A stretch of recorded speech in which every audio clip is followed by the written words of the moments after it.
নষ্ট হয়ে যাওয়া হরেন আপনারা কীভাবে সারবেন, তাহলে আমাদের ভিডিওটা দেখতে হবে। কথায় আছে, না দেখলে কিছুই শেখা যায় না। শিখতে হলে আগে দেখতে হয়, তারপরে সেই কাজগুলোকে করতে হয়, করে অভিজ্ঞতা বাড়াতে হয়। একবারে হবে না, দুবারে হবে না, তিনবারে বেলায় ঠিকই হবে। তাই যে কোনো কাজ দেখে কিন্তু মানুষ শেখে, কেউ হাত ধরিয়ে কেউ শেখায় না, আর শিখতে পারও না। তাই সবাই কিন্তু দেখেই শেখে।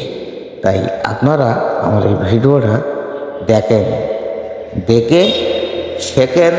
আপনার মোটরসাইকেলের হরেন নষ্ট হয়ে গেলে কীভাবে সারবেন দেখেন।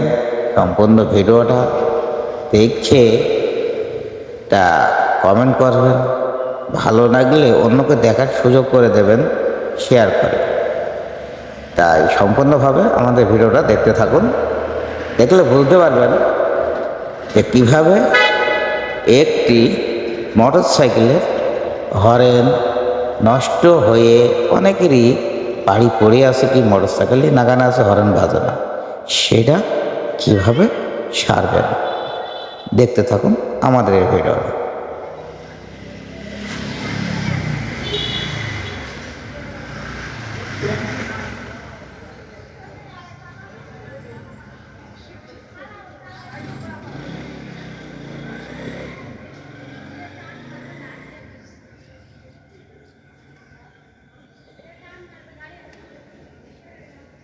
হরেনের ভিতরে কত ময়লা জমেছিল দেখলেন।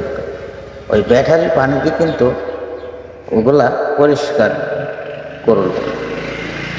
এই অ্যাসিড পানি যে কোনো দোকানে পাওয়া যায়, 50 টাকা ওয়াশ লিটারের ঢক, সেই পানি দিয়ে আপনার ওয়াশ করে। যে কোনো কারোর অটো আছে, তার কাছ থেকে আপনি একটুখানি পানি নিতে পারেন, নিয়ে আপনার এই কাজগুলো করতে পারেন। দেখুন,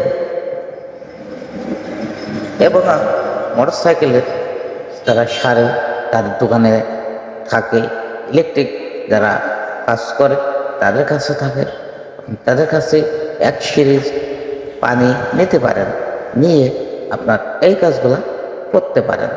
দেখুন, শিখুন, অন্যকে দেখার সুযোগ করে দিন।